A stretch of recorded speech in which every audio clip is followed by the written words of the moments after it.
रोजाना अनुपमा सीरियल देखने के लिए आप हमारे चैनल सर्व एक्सप्लेन को सब्सक्राइब कर लें। अगर अच्छा लगे तो लाइक शेयर कमेंट भी कर दें। तो चलिए शुरू करते हैं। लेडी जज उसे कह रही होती है कि आपकी टीम ने डांस कम और सर्कस ज्यादा की है। वो कहती हैं कि वुमेन पावर पर बहुत बड़ी बड़ी बातें हुई हैं। परफॉर्मेंस करने का मौका आया तो आपकी टीम ने निराश कर दिया। वो कहती है कि कहते हैं ना, जिसका काम उसी को साजे। ये घरों में खाना बनाती हैं तो इन्हें खाना ही बनाने दीजिए। तो जज वहाँ पर कह देती है कि मेरी तरफ से ना है। फिर दूसरी लड़की जज की बारी आती है और कहती है कि डांस की तरफ से सोचूं तो मुझे आपकी परफॉर्मेंस बहुत ही वीक लगी। और कहती है कि ऑडियंस की नजर से देखूं तो मुझे बहुत ही अच्छा लगा, मुझे बहुत मजा आया। फिर बॉयज जज की बारी आती है और कहते हैं आपकी फोन वाली परफॉर्मेंस बहुत अच्छी लगी। आज मैं छुट्टी पर हूँ, आज मैं खाना बनाने नहीं आ सकती। वहीं पर सरिता ताई बहुत खुश हो जाती है सुनकर। हम देखते हैं कि दो जज उनको हाँ कर देते हैं। वहीं पर अनुपमा की टीम बहुत ही खुश हो जाती है। अनुपमा उनका धन्यवाद करती है और कहती है कि आपका भी थैंक यू फीडबैक देने के लिए। अब हम इससे भी अच्छा करेंगे। अगली बार हम शिकायत का मौका नहीं देंगे। अगली बार हमारी परफॉर्मेंस आपको खुशी ही देगी। अनुपमा की पूरी टीम कहती है कि अगली बार हम बहुत मेहनत करेंगे और आगे तक जाएंगे। अनुपमा की टीम को नेक्स्ट राउंड में जाने का इशारा मिल जाता है। हम देखते हैं कि जिस जज ने अनुपमा की टीम को ना कहा था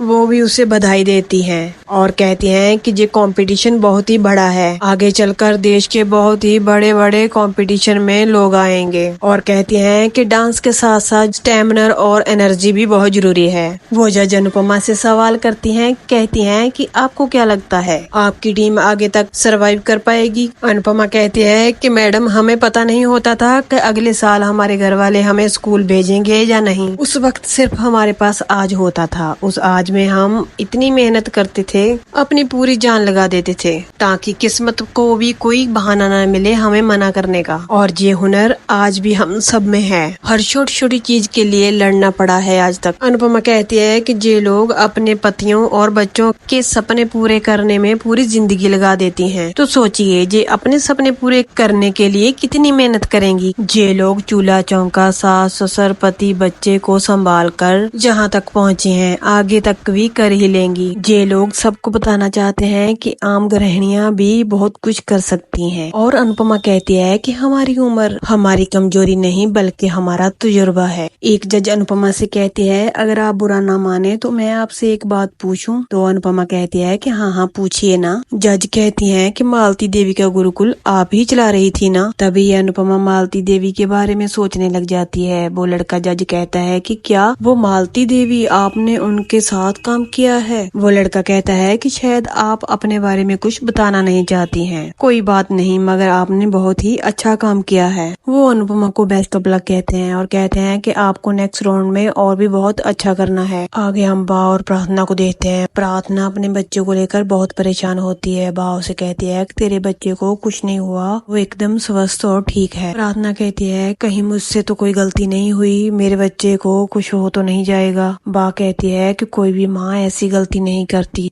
जिससे उसके बच्चे को कोई नुकसान हो। बा वहाँ से जाने लगती है मगर प्रार्थना उसे कहती है बा आप कहाँ जा रही हैं, आप मेरे पास ही रहिए ना। बा कहती है कि मैं कहीं नहीं जा रही, मगर मैं तुमको दवाई तो दे दूं। बा प्रार्थना को दवाई देती है और उसे सोने के लिए कहती है। फिर हम देखते हैं कि बा प्रार्थना को लोरी सुनाती है। तभी वहाँ पर बापूजी आते हैं और देखकर खुश हो जाते हैं और कहते हैं तुम्हारे अंदर की माँ को देखकर बहुत अच्छा लगा। बा बापूजी से कहती है कि इस हालत में हर एक लड़की को पति और परिवार की जरूरत होती है। बा कहती है कि इस बेचारी के पास तो वो दोनों ही नहीं है। बापूजी बा से कहते हैं कि एक बात बता, तुझे प्रार्थना सचमुच ही अच्छी नहीं लगती या फिर वो कुठारी की बेटी है तभी तू इससे इतनी नफरत करती है। मगर बा कहती है कि इस बात को यहीं पर खत्म कीजिए। बापूजी कहते हैं कि मेरी बात खत्म करने से क्या बात खत्म हो जाएगी। बापूजी बा से कहते हैं कि तू मान ना मान, आगे साफ दिख रहा है कि क्या होने वाला है। प्रार्थना अच्छी बच्ची है, क्यों ना हम उसे। मगर बा कहती है कि नहीं। बा कहती है कि मुझे प्रार्थना के लिए चिंता और हमदर्दी है मगर वो हमारी कुछ नहीं लगती। बा कहती है कि मेरे अंश में क्या कमी है जो मैं उसकी शादी एक शादीशुदा लड़की से करवाऊं और वो भी पेट से है। बा कहती है कि भगवान के लिए आप ऐसा कुछ मत सोचिए और अंश के दिमाग में भी ऐसी बात मत डालना। मैं जल्दी से जल्दी अंश के लिए कोई अच्छी लड़की ढूंढ लूंगी और उसकी शादी करवा दूंगी।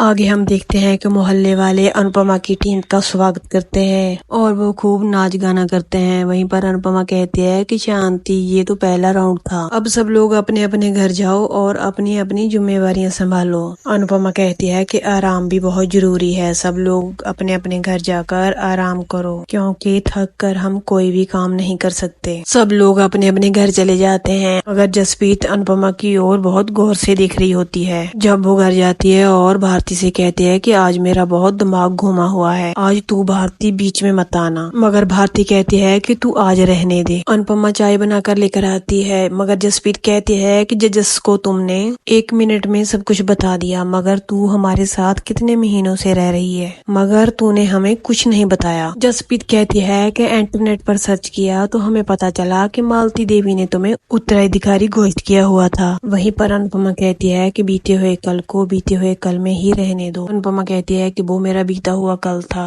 मगर तुम लोग मेरा आज हो। मगर जसप्रीत कहती है कि बीता हुआ कल कभी न कभी सामने आ ही जाएगा। अनुपमा कहती है कि जब आएगा तब देखा जाएगा। भारती कहती है कि जस्सी तू चुप कर, अगर अनुताई को कुछ नहीं बताना तो रहने दे, उन्हें फोर्स मत कर। जसप्रीत कहती है तुझे डांस आता था, तूने ये भी नहीं बताया, तू भी तो हमें डांस सिखा सकती थी ना। अनुपमा कहती है कि सच कहूँ तो मुझ में हिम्मत नहीं थी, अब भी मुझ में हिम्मत नहीं है मगर मजबूरी है इसलिए कर रही हूँ। अनुपमा कहती है कि डांस के बारे में मैंने इसलिए नहीं बताया क्योंकि मैंने डांस से मुंह मोड़ लिया था। जसप्रीत कहती है कि हमें डांस से जोड़कर तुमने खुद मुंह मोड़ लिया था, क्यों?